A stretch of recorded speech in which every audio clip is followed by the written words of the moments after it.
ஈரானுக்கும் இஸ்ரேலுக்கும் போர் நடக்க போகுது அப்படின்னு நியூஸ் கேள்விப்பட்டிருப்பீங்க. அதை பற்றிய செய்திகள் தான் இந்த வீடியோவில் பார்க்க போகிறோம். சில நாட்களுக்கு முன்னாடி ஹமாஸ் அப்படிங்கிற ஒரு இயக்கத்தினுடைய தலைவர் இஸ்மாயில் ஹானி அப்படிங்கிறவரை ஈரானில் வச்சு இஸ்ரேல் படை கொண்டுட்டாங்க. இதுக்கு பழி வாங்குற விதமாக தான் ஈரான் இஸ்ரேல் மீது நாங்கள் போர் தொடுக்க போகிறோம் அப்படின்னு அறிவிச்சிருக்காங்க.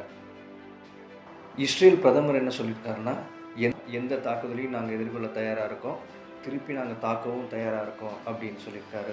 ஈரான் பார்த்திங்கன்னா இஸ்ரேல் மேலே லேண்ட் வழியாக போய் அட்டாக் பண்ண முடியாது. ஏன்னா ஈரானுக்கு இஸ்ரேலுக்கும் தேர் இஸ் நோ லேண்ட் பார்டருங்கிறது இல்லை. அதனால் ஈரான் என்ன பண்ணுவாங்கன்னா வான்வெளி தாக்குதல் நடத்துவாங்க. அது மட்டும் இல்லாமல் லெபனான், சிரியாவில் இருக்கிற அவங்களுடைய அமைப்புகள் மூலமாக இஸ்ரேல் மேலே தாக்குதல் நடத்துறதுக்கு வாய்ப்புகள் இருக்குது.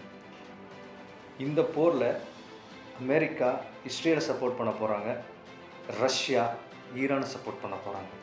ஈரான், இஸ்ரேல் இவங்க ரெண்டு பேருக்கும் என்ன வார் எக்ஸ்பீரியன்ஸ் இருக்குது அப்படின்னு பார்த்தா, ஈரான் கடைசி 1988 ஈராக் கூட போர் புரிஞ்சிருக்காங்க. அதாவது 1980 1988 வரைக்கும் ஈராக் கூட ஈரான் சண்டை போட்டிருக்காங்க.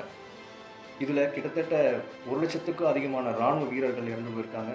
அதிகமான பொருட்சேதங்களாக இருக்குது.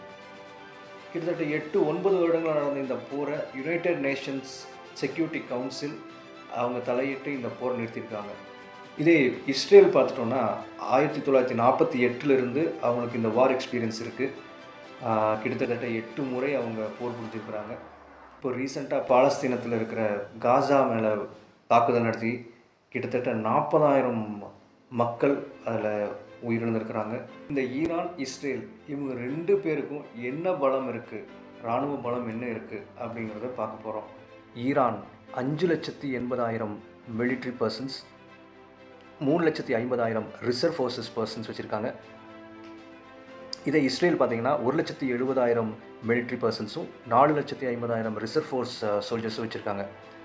ஏர்ஃபோர்ஸ் எடுத்துட்டோன்னா 551 ஃபைட்டர் கிராஃப்ட் ஈரான் வச்சுருக்காங்க, 612 ஃபைட்டர் கிராஃப்ட் இஸ்ரேல் வச்சுருக்காங்க. மிசைல் பார்த்திங்கன்னா ஈரான் கிட்ட சுஜில் 2 அப்படிங்கிற ஒரு ஸ்பெஷல் மிசைல் இருக்குது. கிட்டத்தட்ட 2400 கிலோமீட்டர் தூரம் வரைக்கும் சென்று துல்லியமாக தாக்கக்கூடிய ஒரு மிசைல் இந்த சுஜில் 2. அதே போல் இஸ்ரேல் கிட்ட பார்த்தீங்கன்னா சிகோ 3 அப்படிங்கிற ஒரு ஸ்பெஷல் பவர்ஃபுல் மிசைல் வச்சுருக்காங்க.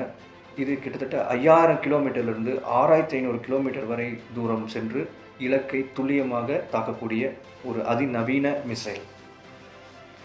நேவி பார்த்துட்டிங்கன்னா 3 corvette worship, 34 submarines, 80 petrol vessels Iran கிட்ட இருக்குது. இதே இஸ்ரேல் கிட்ட எடுத்துட்டோன்னா 7 corvette worship, 7 submarines, 8 missile boat, 40 petrol vessels வச்சுருக்காங்க. ட்ரோன் ஈரான் கிட்ட ஷஹத் 149 அப்படிங்கிற ட்ரோன் இருக்குது. இந்த ட்ரோனோட ஸ்பெஷாலிட்டி என்னென்னா 500 கிலோ வரைக்கும் எடை தாங்கக்கூடிய ஒரு ட்ரோன்.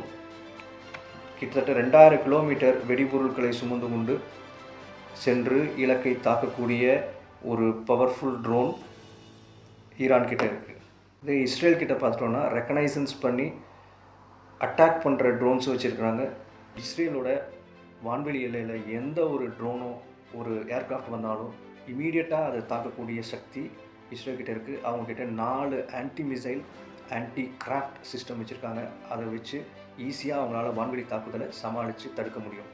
நியூக்ளியர் வெப்பன் அமெரிக்கா என்ன சொல்லியிருக்காங்கன்னா, ஈரான் கிட்ட 2 வாரத்தில் நியூக்ளியர் வெப்பனை தயாரிக்கக்கூடிய மெட்டீரியல்ஸ் இருக்குது, அவங்களால 2 வாரத்துக்குள்ளே நியூக்ளியர் வெப்பனை தயாரிச்சிட முடியும் அப்படின்னு சொல்லியிருக்காங்க.